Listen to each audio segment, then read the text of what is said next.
Bonjour mes enfants, c'est votre Uncle Dan. Maybe? It's your Uncle Dan, the Vinyl Man, back with another episode of Uncle Dan's Vintage Vinyl, the YouTube channel that strives to teach you nothing and make your day worse, and succeeds. Yeah.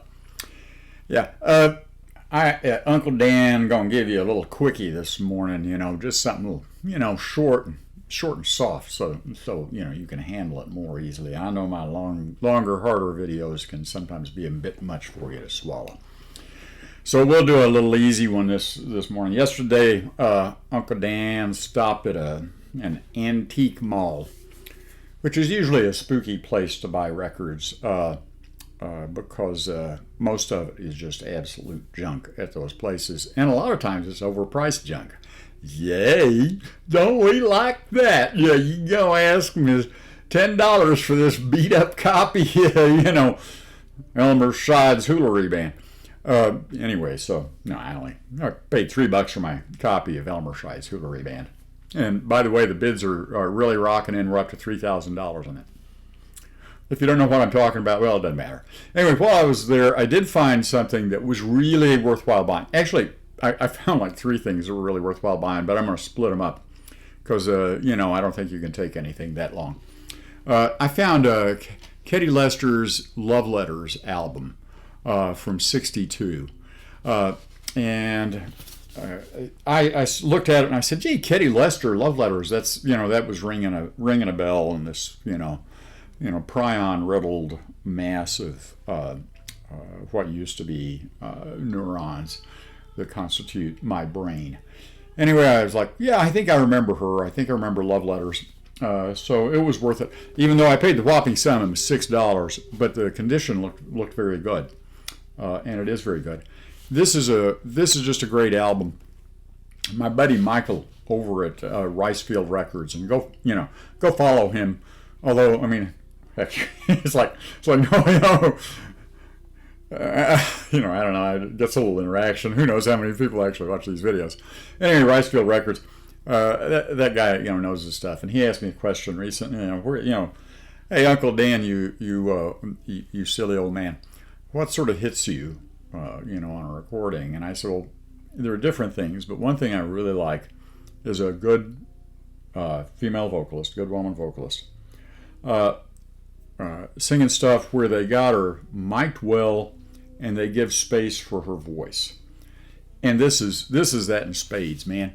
The very spare arrangements around her. So this very lovely alto voice with just a beautiful little bit of, I think of voices, you got the fundamental note, right?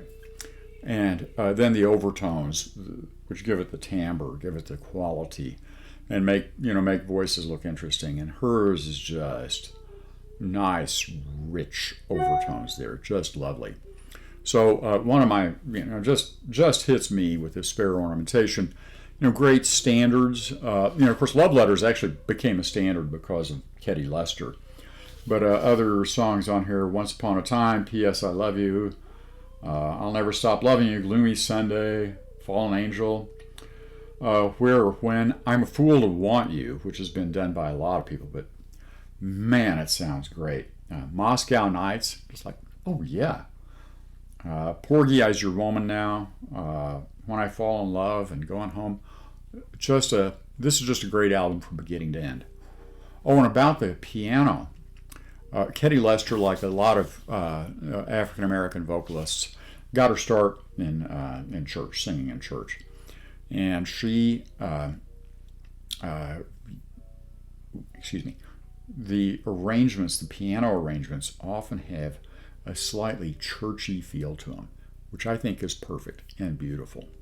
Anyway, she did not have a huge career after this in music. This did very well, but after that, she had some records that just didn't do much.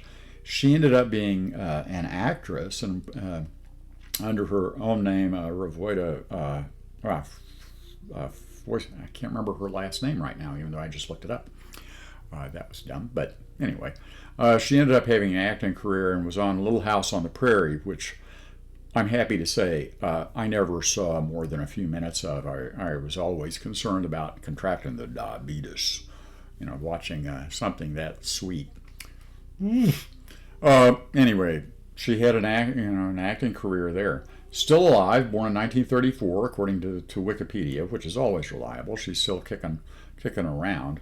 And I'd say, go stream this or something. Go buy copies, that are going to get her some royalties, because she deserves it. She should have had, she should have just, continued to kill it. But this, I think, is just a gorgeous album. If, like me, you love a beautiful female voice, beautiful vocals, recorded sensitively, the recording engineer on here, and I forget Armin Steiner was the recording engineer, and recorded at Capitol Records, I believe. So they had a great studio with great microphones, and they knew how to do it. But somebody said, yeah, we're gonna give this gal room for her voice, and you're gonna love it, and it is great. So let me tell you one thing about my channel. I don't care what you listen to. I don't care what you listen to it on. You can go out and listen to prog rock all day long. I don't like prog rock, but go out and listen to it, and listen to it on whatever. Listen to it on suitcase players. Listen to it on your I've got a little MP3 player sitting around here somewhere. Listen to it on your little MP3 player, or whatever, and through your in-ear monitor, stuff that doesn't work for me. I don't care. But if, like Uncle Dan, you like the old female voice there up close and personal in front of a big ribbon or Neumann mic or something like that, do it. It's Uncle Dan, the Vinyl Man. What is it I say to you folks at the end? The prions done it in my brain. Ha! Remember now, Uncle Dan, the Vinyl Man, saying, as always, mes enfants, au revoir et aussi à bientôt.